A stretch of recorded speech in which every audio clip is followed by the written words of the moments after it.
예수께서 이 말씀을 하시고 제자들과 함께 기드론 시내 건너편으로 나가시니 그곳에 동산이 있는데 제자들과 함께 들어가시니라. 그곳은 가끔 예수께서 제자들과 모이시는 곳이므로 예수를 파는 유다도 그곳을 알더라.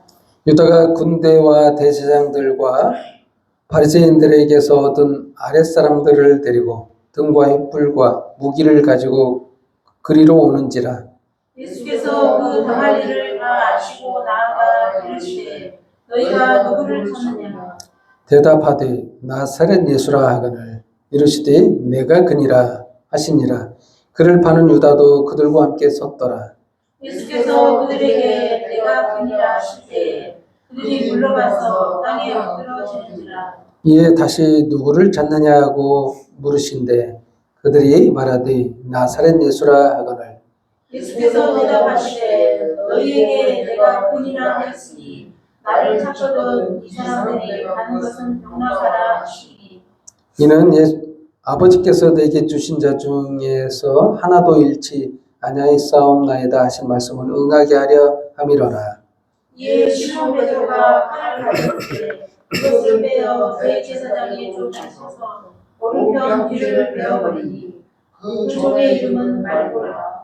예수께서 베드로더러 이르시되 칼을 칼집에 꽂으라. 아버지께서 주신 자를 내가 마시지 아니하겠느냐 하시니라. 아멘. 오늘 하나님의 말씀 요한복음 18장 1절에서 11절 말씀으로 신이 주신 재능이라는 제목으로 말씀을 선포할 때 주의 은혜가 저와 여러분에게 임하기를 예수님의 이름으로 축원드립니다. 잠깐 기도하겠습니다.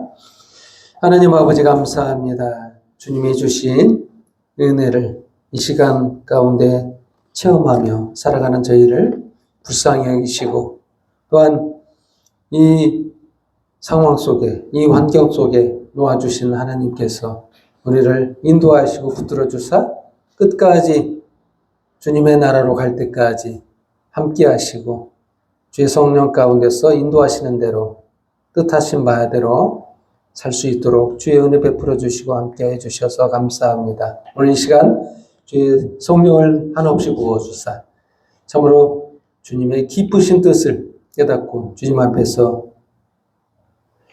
주께 영광 돌리는 삶을 살 수 있도록 주의 은혜 베풀어 주옵소서. 이 시간 모든 영광 주님 앞에 돌려오며 예수님의 이름으로 기도합니다. 아멘.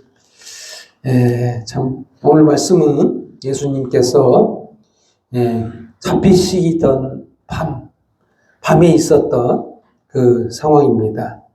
예수님께서는요, 이 상황을 다 알고 계셨어요. 심지어는 죽으러 오시겠어요. 처음부터 이 땅에 오신 이유가 나약해서 죽는 게 아니고 힘이 없어서 끌려가시는 게 아니라 그분은 스스로 이 길을 택하사 가시려고 계획에 세우셨다는 것을 알 수 있습니다. 모든 걸 아시고 준비하셨다는 거예요. 그런데 이것을 오늘 본문 말씀에서는 예수님께서 뭐라고 말씀하시냐? 아버지께서 내게 주신 잔을 마시지 아니하겠느냐라는 말로 11절 말씀을 이렇게 말씀하고 계십니다. 이게 바로 지금 오늘 제목과 같은 똑같은 얘기를 하는 거예요. 신이 주신 재능. 인간에게는요, 불편한 재능이 있어요. 누가 보기에도, 야, 이거, 마음에 안 들어. 이런 성격이 있어요. 어떤 사람에게는. 심지어는요, 유다에게는 돈이 더 좋아. 이런 말 정도로 예수님을 파는 재능까지 있죠. 근데 예수님께서는 이걸 다 아셨어요. 그럼에도 불구하고 유다를 사용하셨다는 것을 알 수 있습니다. 만약에 유다가 없었다면 누가 팔아요? 누군가는 팔았겠죠. 예수님을 대제사장들과 서기관과 바리새인들에게 팔았죠. 돈을 받고 팔았어요. 그만큼 예수님을 의심했다는 거죠. 메시아인데도 불구하고 메시아에 대한 그 믿음이 사라졌다는 거죠. 것을 의심하고 이거를 팔았다는 겁니다. 돈 받고. 그럼에도 불구하고 예수님께서 가룟 유다에게도요, 기회는 있어요. 회개할 기회는 있었는데 스스로 자기가 자결함으로써 그 기회를 날려버렸습니다. 오늘 그 본문에 나오는 베드로는 어떤 사람인가요? 베드로도요, 참 보면은 우유부단한 성격. 이거 쓰셨어요. 우리가 보기에 이게 선망의 대상이 아닙니다. 근데 그 우유부단한데 예수님께서는 제자들의 수장으로 세웠다. 이게 지금 말이 됩니까? 배신의 아이콘. 3번 부인했습니다. 이거 재능이에요, 이것도. 3번을 부인할 수 있을까? 아니, 그러면 예수님이 그걸 알고 있잖아요. 닭 울기 전에 네가 3번 부인하리. 그러면 수장으로 세우면 안 됩니다. 인간적으로 봐도 믿음성 없는 참 우유부단하고 능력 없고 이런 자를 어떻게 세워? 참 다른 제자들도 수장으로 세울 사람이 많은데도 불구하고 베드로를 세웁니다. 이 재능을 쓰셨다는 거예요. 신이 내린 재능이라는 거예요. 부인하는 것조차도. 예수님이 베드로를 부르실 때 어떤 일이 있었냐면요. 갈릴리 바닷가에서 밤새, 이게 어부들은 언제 고기를 잡냐면 밤에 잡습니다. 왜 밤에 잡을까요? 고기들이 그물이 다 보이면 다 도망가 버립니다. 밤에 어두워야 그나마 고기를 잡아요. 그래서 밤에부터 새벽까지 수십 번을 던졌는데 고기가 한 마리도 안 잡히는 거예요. 그래서 이제 날새서 힘들게 이제 아이고 오늘은 틀렸다. 이제 피곤해요. 피곤해서 그물을 정리하고 있었어요. 이게 이물질 같은 걸 제거하고 이제 펼쳐서 말리하잖아요. 이러고 있는데 랍비인 예수가 와서 그물을 저 깊은 곳에 던져라. 이런 말을 하시는 거예요. 베드로는 어떤 사람이냐면 참 대단해요. 그래도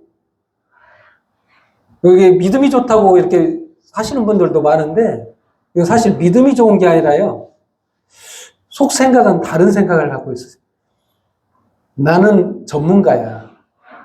베드로 입장을 설명하는 겁니다. 나는 전문가야. 나는 내 평생을 물고기만 잡았어. 근데 오늘은 안 잡혀. 근데 날이 샜어. 고기 더 안 잡혀. 근데도 랍비는 참, 그거를 알지 못하는구나. 그걸 내가 직접 눈으로 확인시켜줘야 되겠다. 고집을 꺾어줘야 되겠다. 해서 그물을 던지러 나간 거예요. 던지러 나가서 던졌더니 이 결과를 보여주려고 던졌던 한 번 던짐의 그물에 물고기가 너무 많이 잡힌 거예요. 이걸 놀래버린 거예요. 이 상식을 뛰어넘는 예수님의 그 기적, 행하심을 보고 내가 잘못했구나. 내가 그분을 이렇게 시험했구나. 이게 너무 무서워서 떨었던 거예요.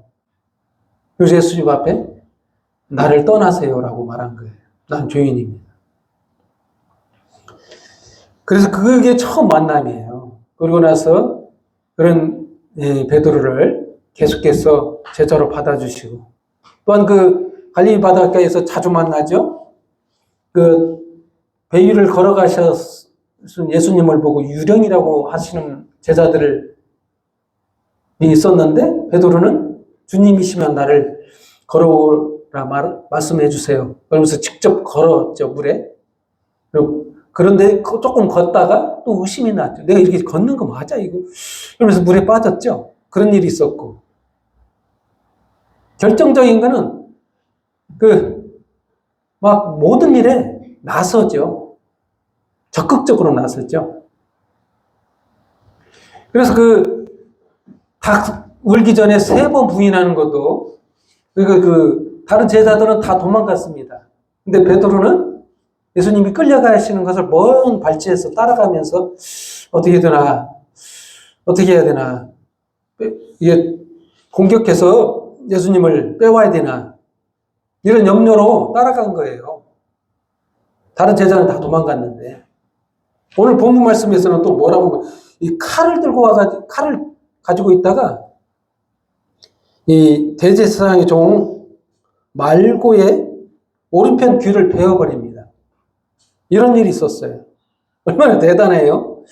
이 성격, 우유부단하죠, 이거는. 어떻게 보면. 확실해야 되는데, 하려면 확실해야죠. 응? 혼자서 칼 들고 오면 뭐, 그냥, 군인을 육성해가지고, 아예 그냥 군사력을 키워야 되는데, 하려면. 제대로 해야죠. 근데 이게 우유부단한 겁니다. 그래서 말고의 귀를 베어버렸는데, 예수님께서, 칼을 거두라고 했죠. 그리고 치료해 주시고 말고의 귀를 붙여버립니다. 이 기적을 행하셔요. 그래서 하는 말이 신이 주신 재능 그대로 써야 되지 않겠느냐 하시는 거예요. 주님이 주시는 잔 어찌 안 받겠느냐 이런 말씀하시. 이게요 예수님이 그런 분이시라는 거예요. 예수님에게는요 재능이 있어요. 어떤 재능? 대속의 죽음을 죽을 수 있는 재능이 있어요. 인간에게는 그게 없습니다. 왜 그럴까요? 인간은요, 죄가 있기 때문에 재물이 될 수가 없습니다. 재물은 죄 없는 재물을 써야 돼요. 그래서 구약에서 수많은 양들이 재물들이 많이 희생당했지만, 그럼에도 불구하고 인간은 완전해지질 않죠. 근데 예수님께서 이 완전한 재물입니다. 그래서 십자가의 길을 가신 거예요. 재물이 되어 있어요. 이게 예수님의 재능이에요. 신이 주신 재능이에요. 구원할 수 있는 능력이 재능이라. 원래 하나님의 본체시라고 했죠, 예수님은. 신이라는 겁니다. 신이라는 것은요, 죄가 없는 겁니다. 죄 없는 분이 인간의 몸으로 오셔서 우리의 재물 되시는 거예요. 그래서 우리를 구원할 수 있는 능력이 있다. 그래서 이 아버지께서 주신 재능, 그 잔을 받으신 거예요. 왜 이걸 기준으로 때 예수님만 그런가 봤더니 우리들도 마찬가지더라고요. 우리들도 다 각자 달라. 재능이 달라요. 이 성경 인물들을 보면 수많은 사람들이 재능이 다 달라요. 하나님이 이렇게 능력이 없으셔서 그렇게 만들었을까요? 제가 하나님이면 나는 어떻게 하냐면요. 똑똑한 사람 딱 그냥 마음에 합한 사람만 모두 만들면 되잖아요. 안 그래요? 구약의 인물 중에 뛰어난 인물 있죠. 요셉과 같은 사람, 거의 흠이 안 보이는 사람. 이걸로 다 온 지구상에 가득 채워버리면 그냥 쉽습니다. 전통 안 해도 돼요. 그냥 쉬워요. 논리적으로 봐도 그러잖아요. 흠결이 하나도 없는 사람. 사무엘이라든가. 근데요, 이게 자세히 성경을 읽어보면 흠 없는 인간은 하나도 없다.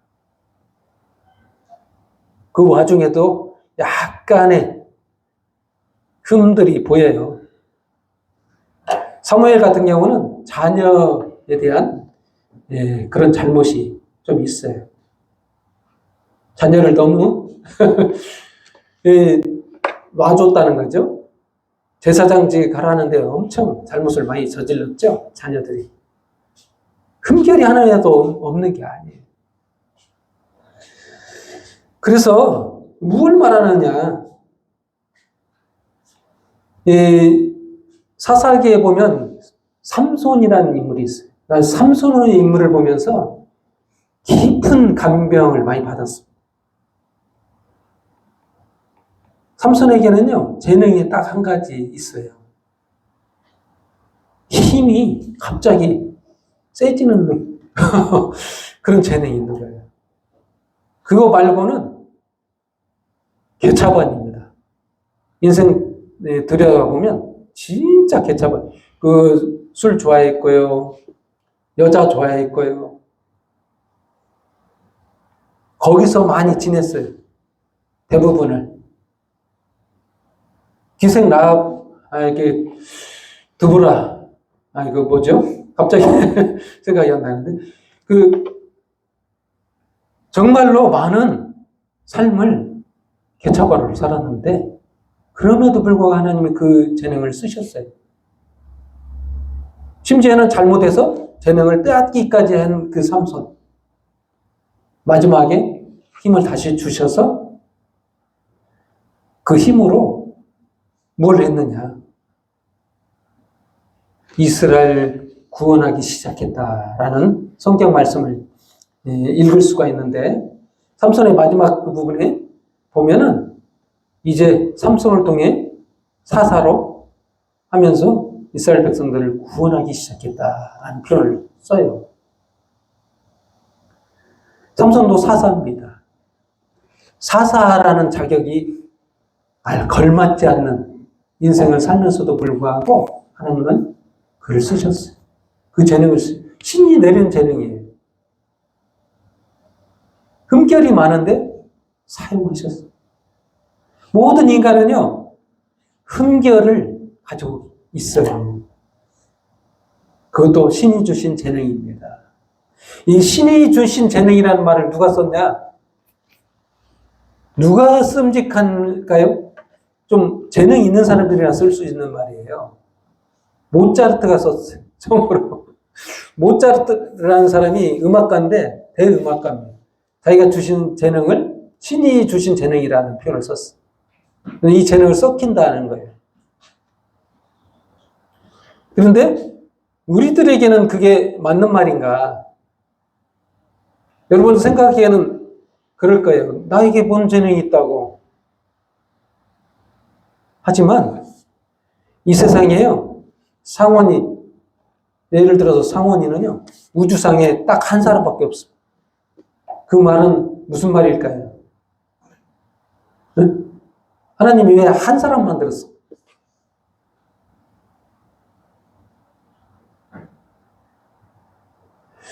상원이에게 준 재능은 다른 사람에게는 없다는 거예요.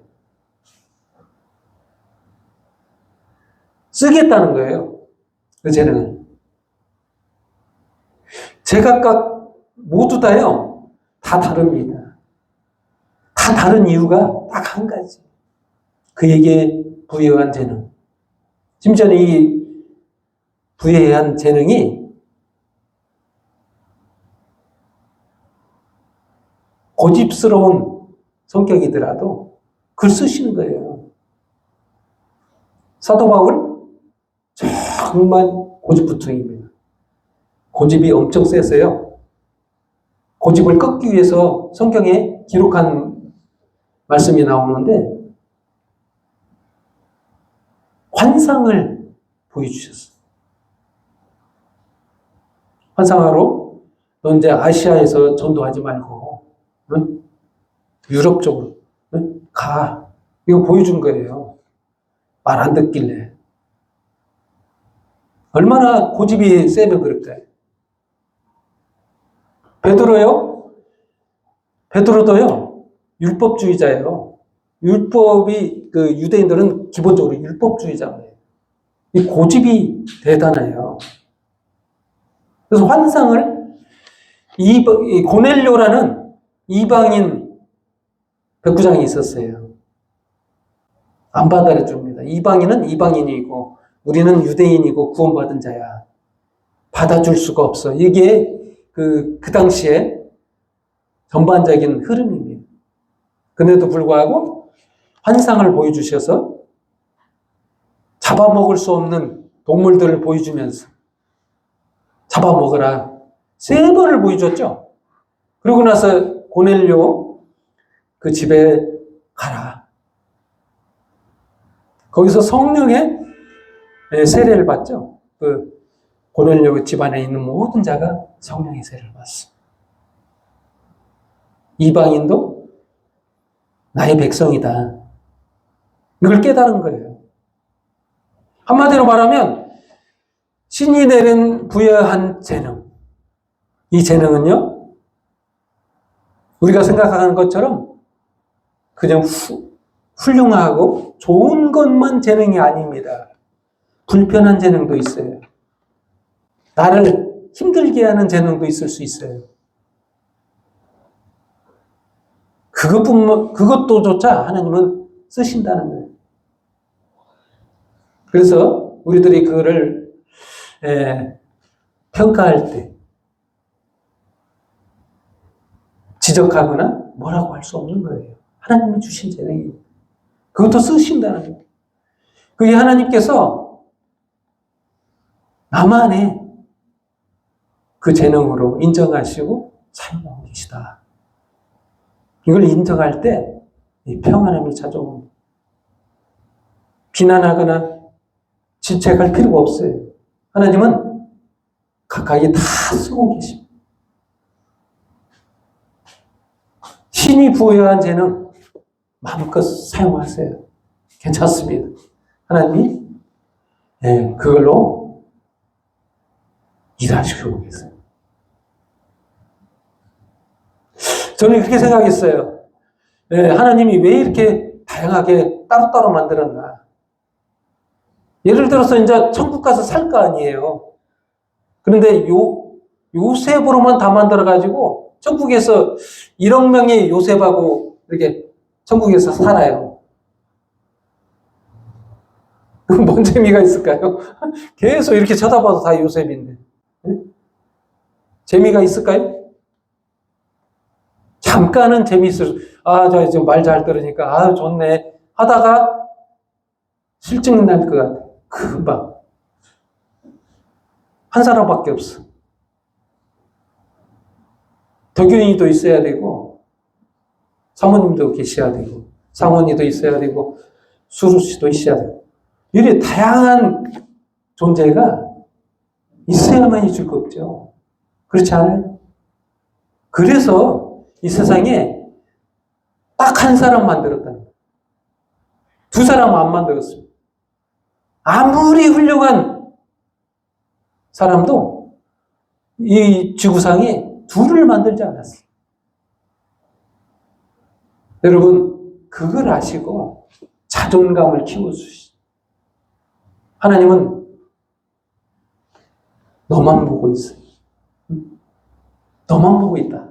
이걸 아시고 기쁜 마음으로 살아가는 저와 여러분이 되기를 예수님의 이름으로 축원드립니다. 기도하겠습니다. 하나님 아버지 감사합니다. 참으로 주님의 크신 은혜에 감사합니다. 부족하지만 받아주시고 하나님의 자녀로 삼고 구원해 주셔서 너무나도 감사합니다. 이 시간 참으로 주님의 그 은혜, 기쁨, 사랑에 모든 영광과 경배와 찬양을 돌려 예수님의 이름으로 기도합니다. 아멘.